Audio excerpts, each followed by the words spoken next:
ओवैसी तो बीजेपी का चाचा है, उसे टीवी पे कहने की जरूरत ही नहीं, उनको कह देगा, मान लेंगे उसकी बात। प्रधानमंत्री नरेंद्र मोदी के 3 कृषि कानूनों को वापस लेने के बाद अब एमएसपी गारंटी कानून की मांग को लेकर संयुक्त किसान मोर्चा ने लखनऊ में महापंचायत का आयोजन किया। लखनऊ महापंचायत में किसान नेता राकेश टिकैत ने प्रधानमंत्री नरेंद्र मोदी और राज्य की योगी सरकार पर जमकर निशाना साधा। टिकैत ने कहा कि सरकार को अपनी भाषा में समझाने में 1 साल लग गए। अब प्रधानमंत्री को ये समझ आया कि कृषि कानून किसान, मजदूर और दुकानदार के खिलाफ है। टिकैत ने कहा कि मोदी सरकार ने किसानों को बांटने की कोशिश की है। लखनऊ महापंचायत में पीएम मोदी पर हमला बोलते हुए टिकैत ने कहा कि माफी मांगने से किसानों का भला नहीं होने वाला, उनका भला एमएसपी कानून बनाने से होगा। उन्होंने कहा कि एमएसपी को लेकर कानून बनाने की मांग बहुत पुरानी है। एमएसपी पर कमेटी बनाने को लेकर प्रधानमंत्री के ऐलान पर उन्होंने कहा कि 2011 में जब मोदी गुजरात के मुख्यमंत्री थे, तब उनकी अध्यक्षता में गठित कमेटी ने तत्कालीन मनमोहन सिंह सरकार को रिपोर्ट सौंपी थी कि किसानों के लिए एमएसपी लागू की जानी चाहिए।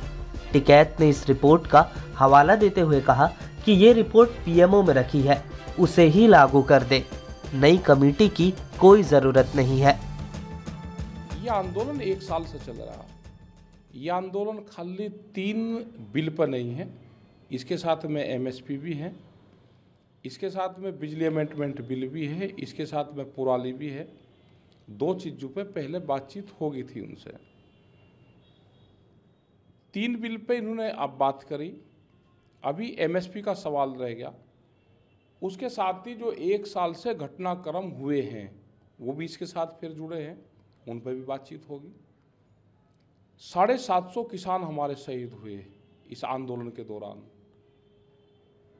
यहाँ पे बहुत पर्चे दर्ज हुए, केस बहुत हुए।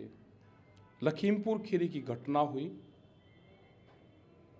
तो ये सारे जो मामले हैं ये उसके साथ में जुड़े हुए हैं, उन पे भारत सरकार बातचीत करें, एमएसपी को गारंटी कानून बनाए, ये इसी आंदोलन का हिस्सा है। ये सारे सवाल हमारे हैं और जब तक टेबल पे नहीं बैठेंगे, जब तक बातचीत नहीं करेंगे, तो ये किसान वापसी नहीं जाएगा। वही एआईएमआईएम अध्यक्ष अकबरुद्दीन ओवैसी के 3 कृषि कानूनों की वापसी को लेकर दिए बयान पर राकेश टिकैत ने आरोप लगाया कि ओवैसी और बीजेपी की आपसी साठगांठ है। कल असदुद्दीन ओवैसी ने कहा है कि जिस तरीके से तीनों कानून वापस किए गए हैं, वैसे सीए एनआरसी भी वापस किया जाए। अरे उनका चाचा है भाई, ये तो चाचा भतीजाओं की पार्टी है, अपना कह दे वो कर लेंगे। ओवैसी तो बीजेपी का चाचा है, उसे टीवी पे कहने की जरूरत ही नहीं, उनको कह देगा, मान लेंगे उसकी बात। आपको लगता है बीच में ना हो यार? हम तो कह रहे हैं कि चाचा भतीजों का मामला है, उनका दोनों का निपटा लेंगे, उनकी घर की बात है ये। राकेश टिकैत ने केंद्रीय गृह राज्य मंत्री अजय मिश्रा टेनी पर भी निशाना साधा और कहा कि वह एक चीनी मिल का लखीमपुर खीरी में उद्घाटन करने जा रही है। यदि टेनी ने चीनी मिल का उद्घाटन किया तो किसान सारा गन्ना वहां के डीएम के घर पर डाल आएंगे। लखनऊ तो एक प्रस्तावित, क्योंकि अजय टेनी यहाँ का ही है रहने वाला, जिसने किसानों को जीप से मरवाया, वो यहाँ का ही है, उसको बर्खास्त करो और एमएसपी पे गारंटी कानून बनाओ। सरकार ने कानून वापस लेनी है, उसके बाद भी धरने पे क्यों बैठे हुए? एमएसपी पे कौन बनाएगा? जो 750 किसान शहीद हुए, उनकी जिम्मेदारी किसकी है? राकेश टिकैत ने आगे कहा कि 29 नवंबर से रोज 1000 लोग 60 ट्रैक्टर लेकर संसद के लिए निकलेंगे।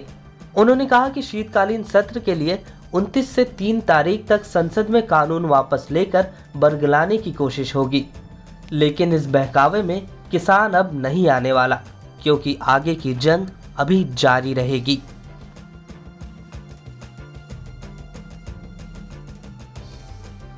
इस वीडियो में फिलहाल के लिए बस इतना ही। देश दुनिया की तमाम खबरों के लिए बने रहिए लोकमत हिंदी के साथ। अगर ये वीडियो आप फेसबुक पर देख रहे हैं तो हमारे पेज को फॉलो करना न भूलें।